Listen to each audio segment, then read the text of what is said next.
की जय। श्री गोसाई जी परम दयाल की जय। श्याम सुंदर श्री अम्बे महारानी की जय।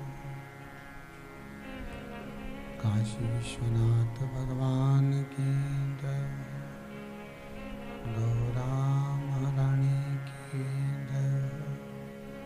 श्री गणेश जी महाराज की जय। सरस्वती मात की जय। खेड़ापति सरकार की जय। संत सतगुरुदेव गौ माता की जय। कुमरेश्वर महादेव की जय। चिंता संतान हंतारो यत्पदानुरेणवा सुयनं तनीचार्याणां प्रणमामि मुहुर्मुहुः। यदुव्रतो जन्तुवा सर्वदुःखातिगो भवेत् तमं सर्वदा वन्दे श्रीमद्वल्लभनन्दनम्। अज्ञानतिमिरागास्य ज्ञानजयशलाकया चक्षुरनमिलितेन तस्मै श्रीगुरवे नमः। नमामि हृदये शेषे लीलाचरद्विषयणं लक्ष्मीसहस्रलाम्भिः सर्वमानं कलानिधिः। चतुर्विश्वचतुर्विश्वचतुर्विश्वतिरिस्तवा शिवजायते योऽसो पञ्चदा हृदये। विश्वनाथ भगवान की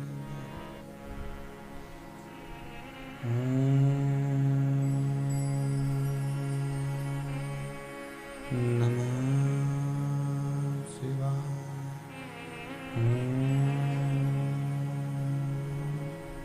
नमः शिवाय। नमः शिवाय।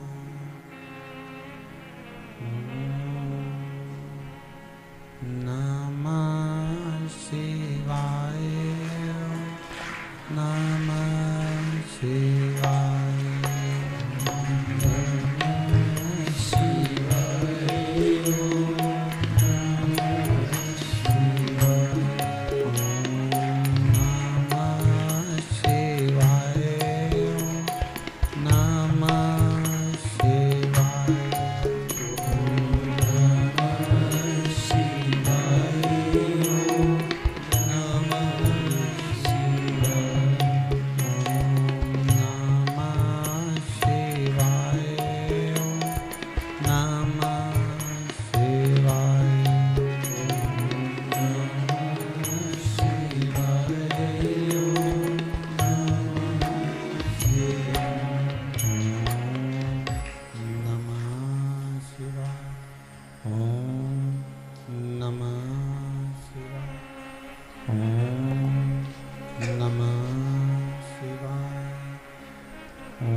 विश्वनाथ भगवान की।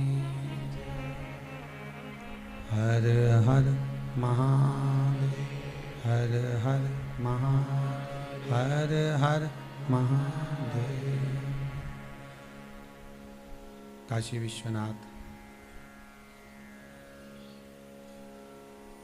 भूत भावन भूतेश्वर, करुणा सागर, त्रिकालदर्शी,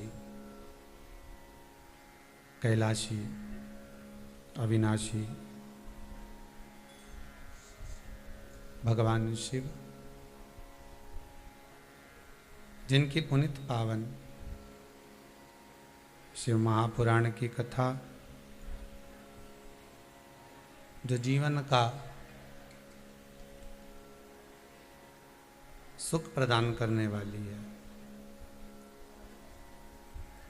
रस तत्व देने वाली है, ऐसी पुनित शिव महापुराण की कथा को आस्था चैनल के माध्यम से, फेसबुक, यूट्यूब के माध्यम से अपन सब भगवान की अविरल भक्ति मुक्ति को देने वाली भगवान शिव की अलौकिक शिव महापुराण की कथा को श्रवण करने के लिए अपने अपने भवन में, अपने अपने घरों में विराजमान है।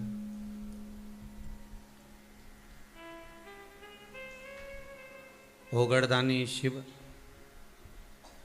मेरे शंभु मेरे शंकर,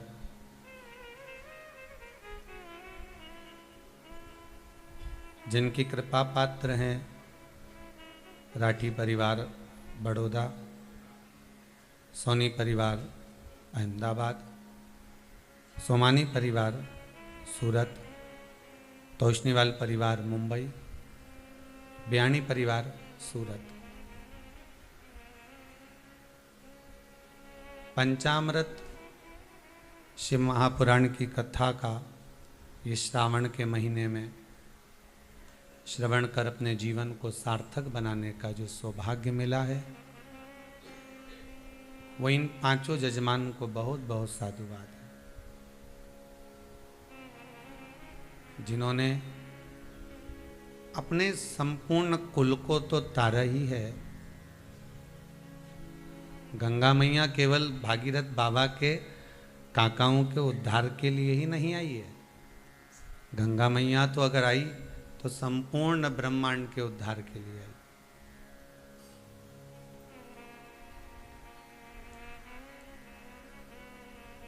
इस संपूर्ण सागर में संपूर्ण संसार का उद्धार गंगा मैया ने करा, उसी तरह शिव महापुराण रूपी गंगा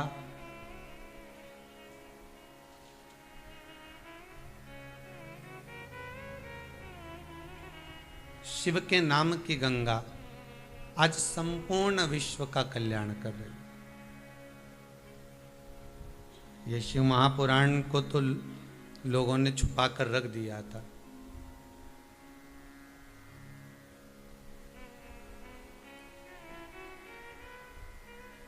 कई लोग तो ऐसे हैं कि जो जानते भी नहीं थे कि शिव पुराण भी होती है, और कईयों को तो इतना स्मरण था ही नहीं कि शिव महापुराण में इतना कुछ होता है कि जिसको अपन अपनी जिंदगी में अगर उतार लें, अपने जीवन में अगर अपन उसको संजो कर रख लें तो जीवन सार्थक हो जाता है।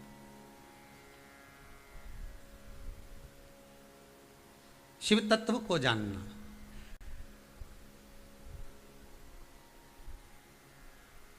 शिव को पहचानना, शंकर की शरणागति तक जाना या शंकर के चरणारविंद तक पहुंचने का एक मार्ग है, वो शंकर की कथा है। जैसे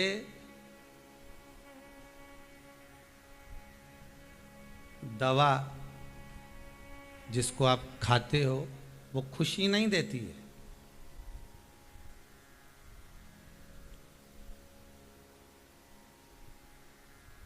जिस दवा को आपने खाया वो आपको खुशी नहीं देगी, पर इतना याद रखना, अगर जिंदगी के अंदर खुश रहना प्रारंभ कर दिया तो दवा की जरूरत ही नहीं पड़ेगी। दवाई में खुशी नहीं है, दवाई के अंदर खुशी नहीं है।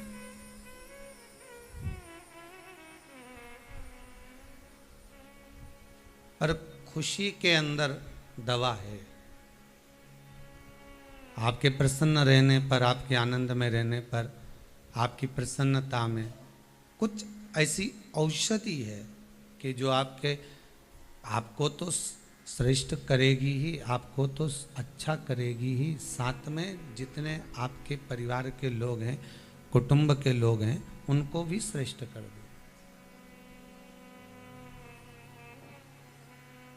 जो आपके अपने हैं उनको भी श्रेष्ठता प्रदान कर देगी। खुशी एक दवा है।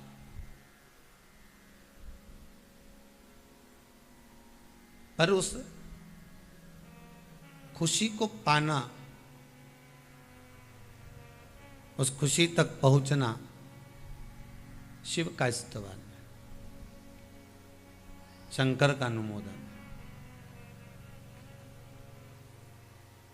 आपको पहले भी कथा में कहा कि मिलता है सच्चा सुख केवल भगवान तुम्हारे चरणों में। दुनिया का सारा सुख, दुनिया की सारी खुशी, दुनिया का सारा आनंद भगवान के चरणारविंद में विराजमान।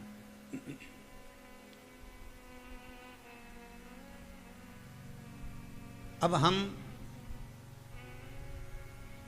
कहाँ ढूंढने जा रहे हैं उन खुशियों को, हम कहाँ लेने जा रहे हैं उन खुशियों को, ये आपके ऊपर। आप चाहें तो परमात्मा की शरणागति में जाकर, भगवान के चरणों में पहुंचकर, भगवान के द्वार पर पहुंचकर उन खुशियों को पाया जा सकता।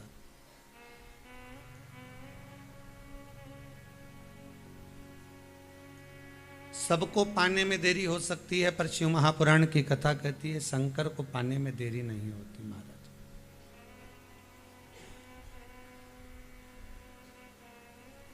शिव को पाने में कोई देरी नहीं है।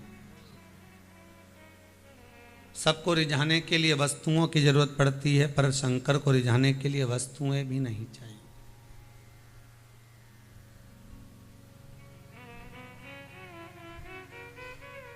आप बहुत सारा पदार्थ भगवान को दोगे तो क्या भगवान रीझेगा? ये भगवान की कथा नहीं कहती है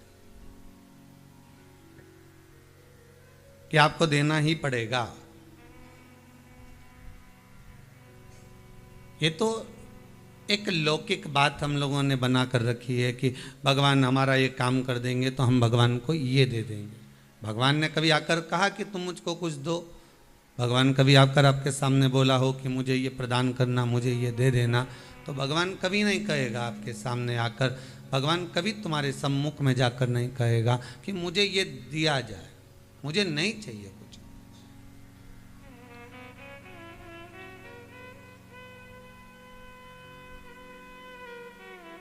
अपने मांगने में अपने परिवार का, अपने विश्व का, अपने क्षेत्र का भी कल्याण होना चाहिए, अपने मांगने में हो। और जब अपने मांगने में हम हमारे क्षेत्र का भी कल्याण सोचे, हमने केवल अपने लिए, अकेले के लिए नहीं मांगा। हम भगवान से केवल अपने लिए ही नहीं मांग रहे, हम भगवान से ये भी कह रहे हैं कि हे परमात्मा, हे पूर्ण परमात्मा, विश्व बने धर्मात्मा, एक यही बस प्रार्थना, दुखी ना हो कोई आत्मा। हम भगवान से अगर कुछ कह रहे हैं, हम भगवान से अगर कुछ मांग रहे हैं, तो भगवान से केवल इतना कहेंगे कि संसार का कोई मानव दुखी ना रहे, कोई दुखी ना हो। सर्वे भवन्तु सुखी, सब सुखी रहे। अब हम अगर भगवान से कहें कि भगवान आप केवल हमको सुखी कर दो, तो वो भी श्रेष्ठ नहीं। क्यों? तुम्हारे पास में अगर कोई भूखा बैठा हुआ है और आप रसगुल्ला खा रहे हो, आप भोजन कर रहे हो, पास में कोई भूखा बैठा रहेगा तो आपको वो रसगुल्ला, आपको वो भोजन अच्छा लगेगा क्या? नहीं, आपको उस भोजन में स्वाद नहीं आएगा, आपको वो रसगुल्ला श्रेष्ठ नहीं लगेगा, क्योंकि पास में कोई भूखा है। और यदि आपके पास में कुछ भोजन का पदार्थ है, कुछ ज़्यादा रखा है, तो आप उसको भी दे दोगे, लो तुम भी खा लो। तुम्हारे खाने से आपका भी पेट भराएगा और हमारा मन भराएगा। हम खाएंगे, मना नहीं, पर पेट आपका भी भरा जाएगा। आप भी लीजिए, थोड़ा सा पा लीजिए, इसके पाने से सुख की अनुभूति आपको होगी।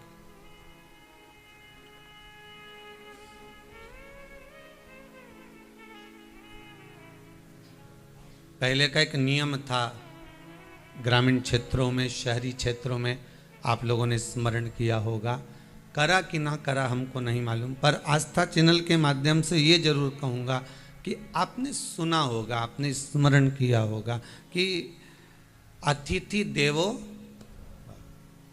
अगर हमारे दरवाजे पर कोई अतिथि आया है, हमारे दरवाजे पर कोई पहुंचा है, हमारे दरवाजे पर अगर कोई मेहमान आया, कोई अतिथि आया, कोई अन्य व्यक्ति आया और उसको हमने अगर पेट भर कर भोजन करा दिया, उसको हमने श्रेष्ठता का सुख दे दिया, तो संसार का कोई सुख ऐसा नहीं जो आपके घर में नहीं पहुंचे। अब आज के ज़माने में भले लोग थोड़ा सा डरने लगे कि भाई मेहमान को कौन बुलाए, 4 मेहमान इकट्ठे हो जाएं तो बहुओं का टेम्परेचर ऊंचा नीचा हो जाए, ये आज की बात है।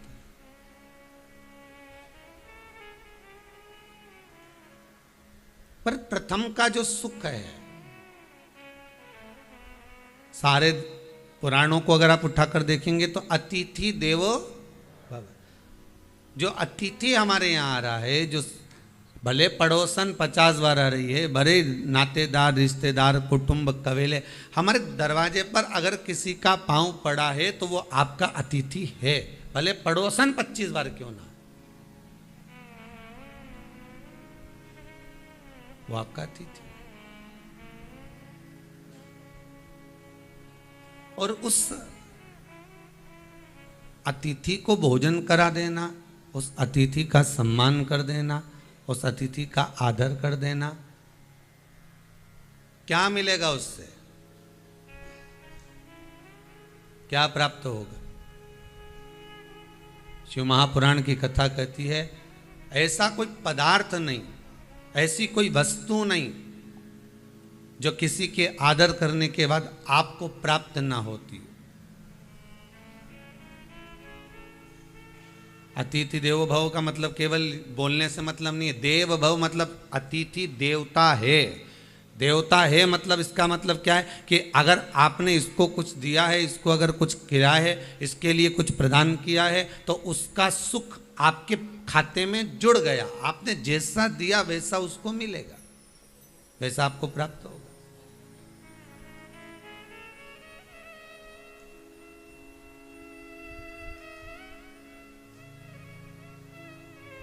अब लोगों को लगने लगा कि हम कहाँ, मम्मी के रिश्तेदार आए तो मम्मी पूछे, पिताजी के रिश्तेदार पिताजी पूछें, और हमारे रिश्तेदार आए तो हम पूछें। ये आज की विचार, आज की धारणा है लोगों की। पर पहले ऐसा नहीं था। अगर किसी के भी मेहमान आए हैं, किसी के भी अतिथि आए हैं, तो उसका आदर होता था, उसका सम्मान होता था, उसका सत्कार होता था, उसका आदर किया जाता था, क्योंकि उनको करने से उस फल की प्राप्ति हमारे पास भी हो।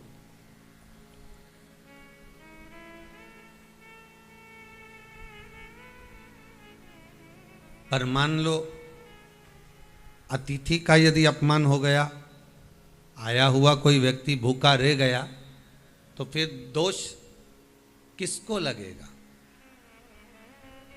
जिसके दरवाजे पर वो आया, जिसके द्वार पर वो पहुंचा। दोष आपको नहीं लगेगा, दोष द्वार को लगेगा। दरवाजे पर भगवान विष्णु के दरवाजे के द्वारपाल हैं जय विजय, भगवान शिव के भी दरवाजे के द्वारपाल वीरभद्र आदिकादिक है। माता लक्ष्मी के दरवाजे के द्वारपाल भी हैं।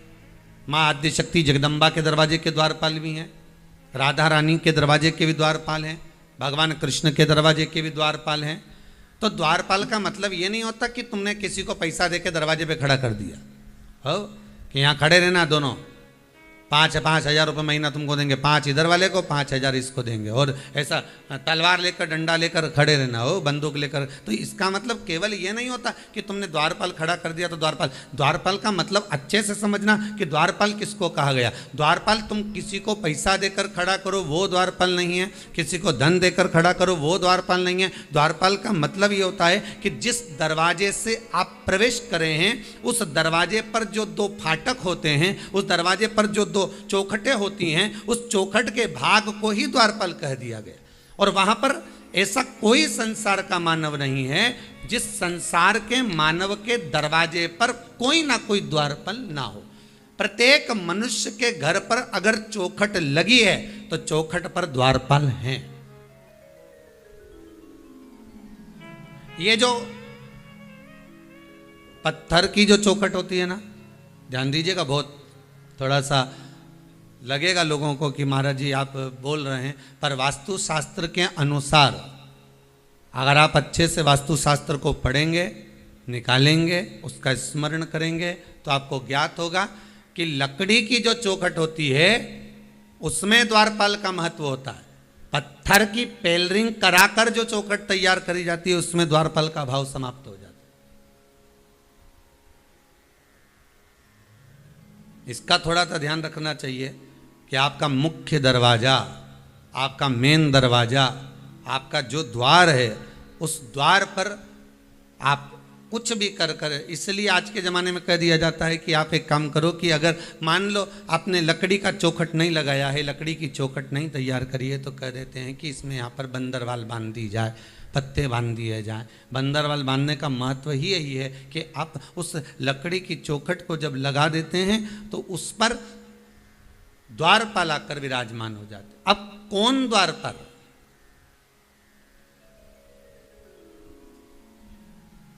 कौन द्वारपाल विराजमान? तो कहा ये द्वारपाल दिखते नहीं है, ये दरवाजे के द्वारपाल दिखेंगे नहीं।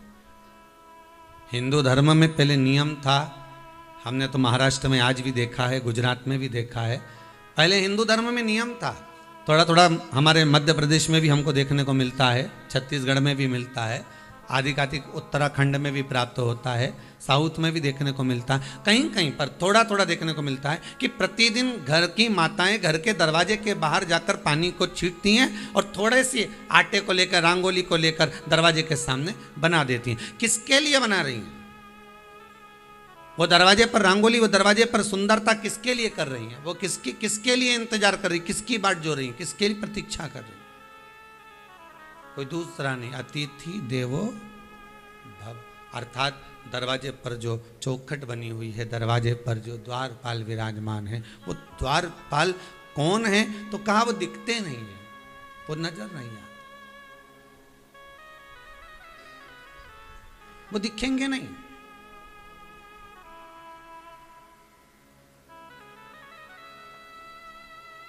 वो केवल आपके द्वार पर खड़े होकर, तुम्हारे दरवाजे पर से अगर कोई भूखा जा रहा है तो वो द्वारपाल उसका दोष देते हैं।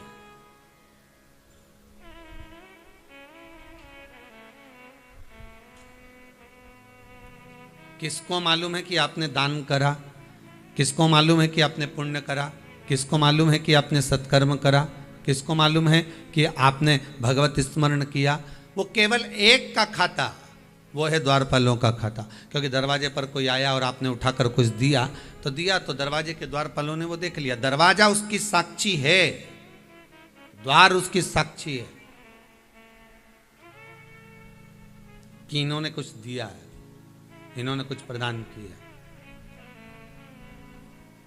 जब कोई व्यक्ति मरता है, अभी ये कोरोना महामारी के अंतर्गत मरे तो घर तो नहीं लाए, डायरेक्ट ले गए, वो तो एक अलग बात हो गई, उसको छोड़ दो। पर अगर आप अंदाजा लगा कर देखेंगे तो जब कोई व्यक्ति मरता है तो मरने वाले व्यक्ति को भले एक्सीडेंट से मरा हो, सुसाइड करा हो, कुछ भी करा हो, अपनी मौत से मरा हो, मृत्यु आदि से, जब वो मर गया किसी कारणवश तो उसको सबसे पहले घर पर लेकर आया जाता है।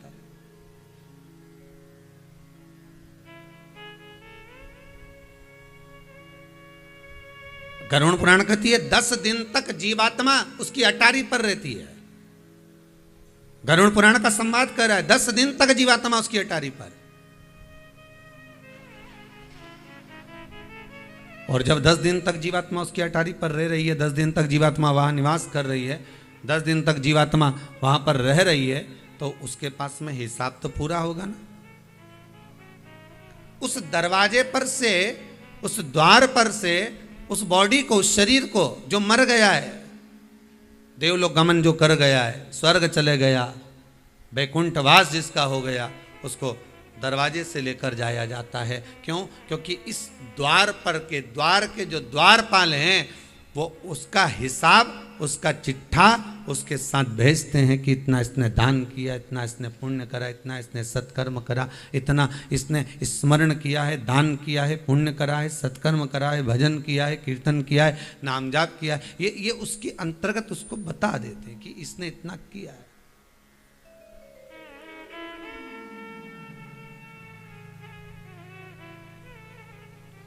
इसलिए द्वार की बड़ी महत्वता है, दरवाजे की बड़ी महत्वता। उस दरवाजे का, उस द्वार का जो महत्व है, द्वार का जो क्रम है, वो कुछ साधारण नहीं है। अब एक बात और समझ लीजिए अच्छे से, किसी भी मंदिर में आप प्रवेश करें, किसी भी मंदिर में जहां तुम्हारी मर्जी पड़े, उस मंदिर में आप अगर प्रवेश कर रहे हैं, जिस मंदिर में आप जा रहे हैं, और वहाँ पर अगर चौखट है, चौखट भी ज़्यादा चौड़ी ना हो, छोटी चौखट हो, तो प्रयास करना कि उस चौखट पर लात ना रखा। प्रयास करा करो कि चौखट पर लात ना रखें, उस चौखट को नमन करो। पाँव नहीं रखना, उस चौखट पर अपना सिर रखना। क्या रखना है? अपना मस्तक, अपना शीश उस चौखट पर रख दिया।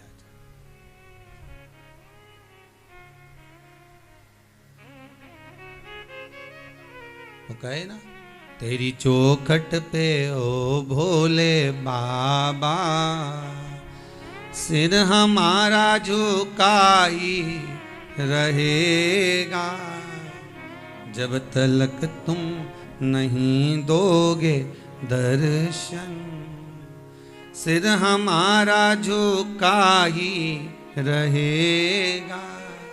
आप जो चौखट है उसको लांघने का प्रयास करा करो कि हमको इसको लांघना है। चौखट पर चरण रखने की जगह, चौखट पर पांव रखने की जगह प्रयास करा करो कि इस चौखट पर हमारा शीश रखा है। क्यों?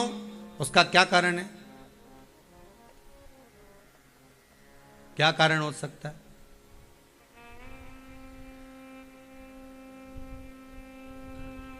उसका एक कारण, जिस चौखट पर आप अपना मस्तक रखे हो, प्रणाम करे हो, जो द्वारपाल खड़े हैं, वो द्वारपाल आपसे धन नहीं ले रहे हैं। और सरल भाषा में ये संवाद अपन बाद में कह सकते हैं, पर अपन एक सरल भाषा में, बैंक में अंदर नहीं जाने दे रहा है, चौकीदार खड़ा, चौकीदार मतलब द्वारपाल।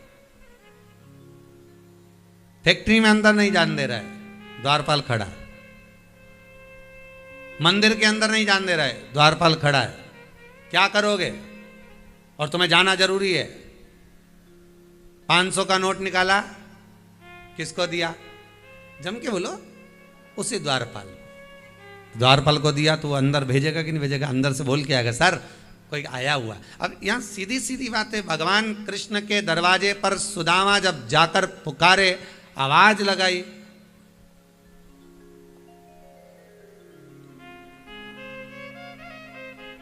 चौखट पर पहुंचकर आवाज लगाई। वो एक भजन की लाइन गाते ना कि अरे द्वार पालों कन्हैया से कह दो, किधर पे सुदामा गरीब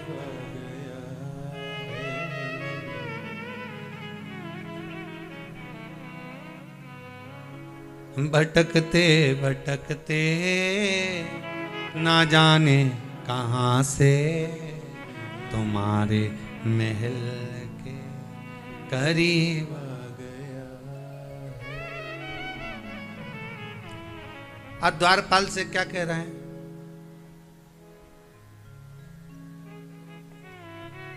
क्या लाइन है? न तन पे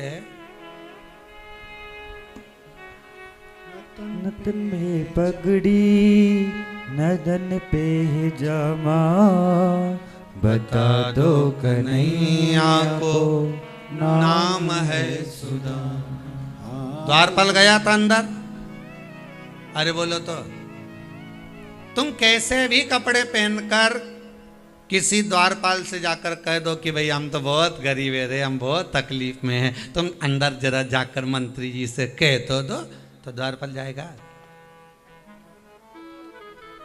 एक बार फिर से गाओ।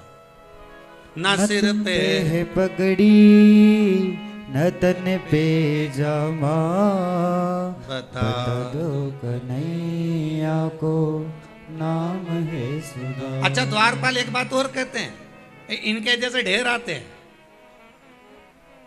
और जो भी आते हैं वो कृष्ण का मित्र बताते हैं।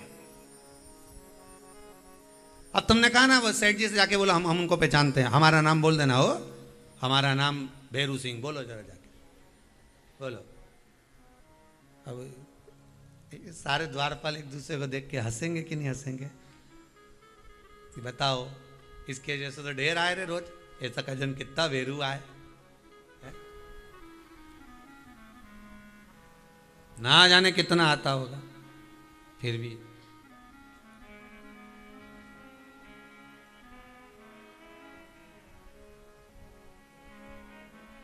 अब कहा न तन पे जामा है न सिर पे पगड़ी है, कुछ भी नहीं है हमारे पास। तो द्वारपाल उतने में समझ गया ये तो खुद मांगने आया है। अंदर जाने देगा तुमको कि सेठ जी से कहो हमारा नाम ये है।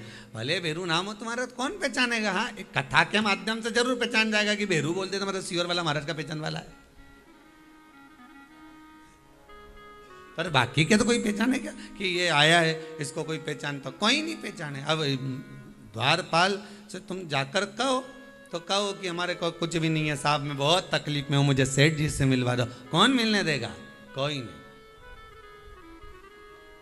कोई नहीं मिलने देगा। फिर बहुत से संवाद,